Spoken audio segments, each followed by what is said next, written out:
朋友都开凯迪拉克 CT5 回家过年了，而我还在外面拉货跑全国。今天所在的位置是在河南省驻马店的吕南县，是汝南县。这里就是我昨天晚上露营地，这里有一个垃圾站，我就停在垃圾站门口的。我是1月10号从云南的西双版纳到的四川的成都。到四川成都第二天就接到活，然后从四川成都到的重庆的开州区，在重庆开州区这个露营地休息了一晚，紧接着第二天又接到了个订单，是从万州装货到武汉菜店的，然后在武汉菜店卸完货，第二天接的订单来到的驻马店的汝南县。最近这几天真的是活太多了，都跑不过来，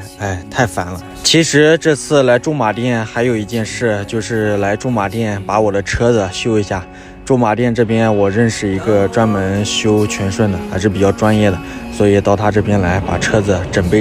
简单的洗漱一下。然后今天呢不拉货，今天呢来到了驻马店，因为我在驻马店认识一个修我这种车比较专业的一个大师，所以到那边呢把我车子重新整备一下。我车子到我手里面目前开了13万公里了，然后最主要的一个问题呢，就是我的传动轴一起步一换挡或者倒车就会嘎巴嘎巴的响，然后不知道是差速器响还是传动轴响，所以到那边整备一下。第一个是传动轴，第二个我车子在我手里面开了13万公里了，然后呢买来表显示11万，一直都没有换过离合器片，所以呢我想把离合器片再去检查一下，看要不要换。然后呢，就是我的水泵，一打着火，水泵呢，轴承应该是轴承异响，然后再把前面2个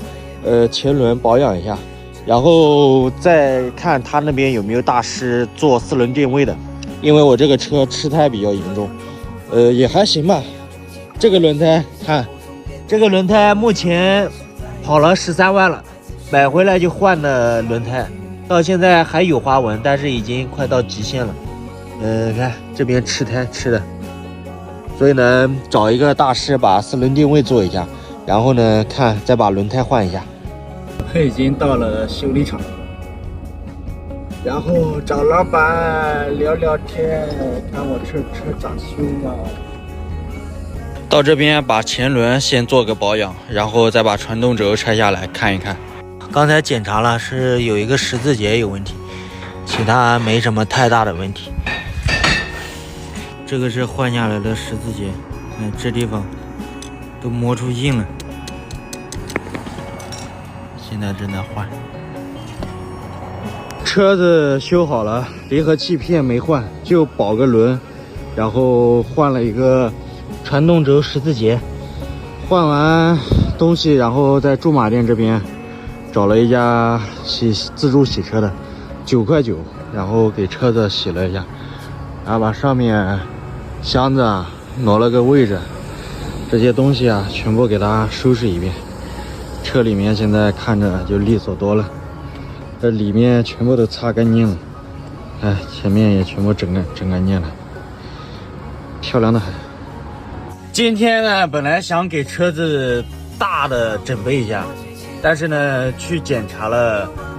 水泵呢也还行，它只是有的时候响，有的时候不响，目前也能用。然后离合器片呢目前也能用，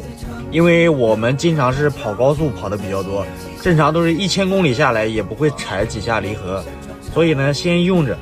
然后4轮定位呢他这边我也没问，回头我回家我在合肥又找了一家，然后到时候去那边换完轮胎之后再去做4轮定位。现在我车子传动轴是没有问题了，开起来特别的舒服。现在车子整备的除了两条轮胎，然后4轮定位吧，做不做也都无所谓，不做也行，方向跑偏也不是很严重，而且也没有什么抖动的，年后再做吧。然后现在还有一件事就是年审，我车子还有几个月就年审了，还有2个月时间，现在就可以年审了。然后我得找一个可以年审的地方，不拆行李架的地方，然后就年前就这几件事把它干了。我感觉年前都不一定干得完，马上快放假了。然后今天在驻马店这边就先休息，明天看有合适的活就出去，没合适的活就找活往安徽方向走。好了，今天视频就到这，别忘了给我点个赞，爱你哦。